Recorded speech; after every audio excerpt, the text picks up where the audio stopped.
ଜମି ବାଡ଼ି ବୋଲି ଗୋଟେ ନାହିଁ, ମୁଁ କେମିତି ଛୁଆକୁ ଭଲ କରି ଘରକୁ ନେବି?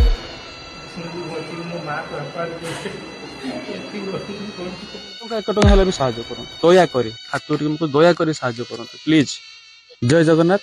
ସମସ୍ତ ଓଡ଼ିଶାବାସୀକୁ ସଞ୍ଜୟ ଏଣ୍ଟରଟେନମେଣ୍ଟକୁ ବହୁତ ବହୁତ ସ୍ୱାଗତମ। ତ ସାଙ୍ଗମାନେ ମୁଁ ଆଜି ଆସି ଗୋଟେ ପହଞ୍ଚି ସୌର ବ୍ଲକ ମାଣିପୁର ପଞ୍ଚାୟତ କାନପୁର ଗାଁରେ ପହଞ୍ଚି। ତ ଆଜି ଆପଣମାନଙ୍କ ପାଇଁ ଗୋଟେ ମୁଁ ଦୁଃଖଦ ଭିଡ଼ିଓ ବନାଇବା ପାଇଁ ମୁଁ ଆସିକି ପହଞ୍ଚି ଯାଇଛି ଏଇ ଗାଁରେ। ଏଠିକାର ଯେଉଁ ଘର ଆପଣମାନେ ଦେଖୁଛନ୍ତି, ଏଇ ଯେଉଁ ଘର ଦେଖୁଛନ୍ତି, ଏ ଘରେ ମା ପୁଅ ଦୁଇ ଜଣ ରୁହନ୍ତି।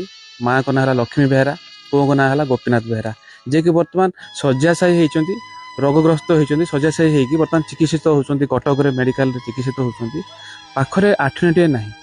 ହଁ, ମୋ ପୁଅ ହେଉଛି ଛାଟୁକୁ ଯାଉଥିଲା, ସେଠୁ ମୁଁ ଯେଉଁ ହେଉଛି ଛାଟୁରୁ ଗଡ଼ି ପଡ଼ିଲା, ମେରୁଦଣ୍ଡ ଭାଙ୍ଗି ଯାଇଛି। ଆମ ଘର ଦ୍ୱାର ତ ଆପଣମାନେ ଦେଖିକି ଗଲେ, ଜମି ବାଡ଼ି କିଛି ନାହିଁ। ମୋ ଛୁଆ ଟିକେ କେମିତି ଭଲ କରିବି? ସାହି ପଡ଼ିଶା ଗାଁ ଲୋକ ସବୁ ଯେମିତି ଆଇଲେ ଡାକ୍ତରଖାନା ପଠେଇ ଦେଇଛନ୍ତି, ମେଡ଼ିସିନ କିଣିକି ମୋର ପଇସା ସବୁ ସରିଗଲା। ମୋ ଛୁଆକୁ କେମିତି ଭଲ କରିବି? ବାପ ନାହିଁ, ଭାଇ ନାହିଁ, ଘରେ କେହି ନାହିଁ, ଭଉଣୀ ନାହିଁ, ଆଉ ଜମି ବାଡ଼ି ବୋଲି ଗୋଟେ ନାହିଁ। ମୁଁ କେମିତି ଛୁଆକୁ ଭଲ କରି ଘରକୁ ନେବି? ଆପଣମାନଙ୍କୁ ଅନୁରୋଧ କରୁଛି, କିଛି ସାହାଯ୍ୟ ଦେଲେ ମୋ ଛୁଆକୁ ଭଲ କରିବି।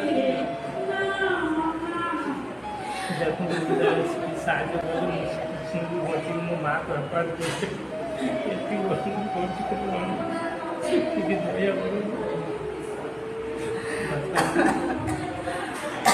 କ'ଣ କହିବି? ପାଖରେ ଆଠୁଣିଟିଏ ନାହିଁ। ଭାଇ ଜଣକ ନିଜ ଘର ଯେତେବେଳେ ପବନ ହେଇଥିଲା, ବହୁତ ଜୋର ସେ ପବନ ହେଇଥିଲା, ପବନ ଦ୍ୱାରା ତାଙ୍କର ତାର ଗୋଟେ ଛିଡ଼ି ଯାଇଥିଲା। ସେ ସିଡ଼ି ପକେଇ ତାର ଟିକେ ଯୋଡ଼ୁଥିଲେ। ସିଡ଼ି ପକେଇ ତାର ଟିକେ ଯୋଡ଼ିଥିବା ସମୟରେ ତାଙ୍କର ସିଡ଼ିଟି ଭାଙ୍ଗିଗଲା ପରେ ସେ ତଳେ ଆସିକି ପଡ଼ିଗଲେ। ହଠାତ୍ କିନା ଯେଉଁ ତଳେ ପଡ଼ିଗଲେ, ତାଙ୍କର ପଛପଟେ ଯେଉଁ ମେରୁଦଣ୍ଡ ସେଇଠି ହିଁ ଭାଙ୍ଗି ଯାଇଥିଲା। ପାଖରେ ଜଣେ ବୟସ୍କ ମା ଅଛନ୍ତି। ମା କଥା ବୁଝୁଥିଲେ ସେଇ ପୁଅ ଜଣକ। କାମ ଦାମ କରିକି ସେ ନିଜ ପରିବାର ପୋଷୁଥିଲେ। ଗାଁର ଯେକୌଣସି ଲୋକ ଯେତେବେଳେ ଯେଉଁ ମୁହୂର୍ତ୍ତରେ ତାଙ୍କୁ ସେ ଡାକନ୍ତି, ସେ ସାଙ୍ଗେ ସାଙ୍ଗେ ଯାଇକି ସେମାନଙ୍କର ସାହାଯ୍ୟ ସେ କରନ୍ତି। ତ ଏଇଟା ବହୁତ ମାନେ ସେ ଭାଇଙ୍କ କଥା ମୁଁ ଶୁଣି ସାରିଲା ପରେ ମୁଁ ନିଶ୍ଚିତ କହିଲି ଭାଇଙ୍କୁ ନିଶ୍ଚିତ ଗୋଟେ ସାହାଯ୍ୟ ଭିଡ଼ିଓ ମୁଁ ବନେଇବି, ଆଉ ଓଡ଼ିଶାବାସୀଙ୍କୁ ମୁଁ ଜଣେଇବି ତାଙ୍କର ଦୁଃଖ କଥା। ଯେତେବେଳେ ଡାକୁଥିଲେ, ଯେକୌଣସି କାମ ହଉ, ଭାଇ ଯାଇକି ଆଗରେ ପହଞ୍ଚି ଯାଉଥିଲେ ଏବଂ ସହାୟତାରେ ହାତ ବଢ଼ାଉଥିଲେ।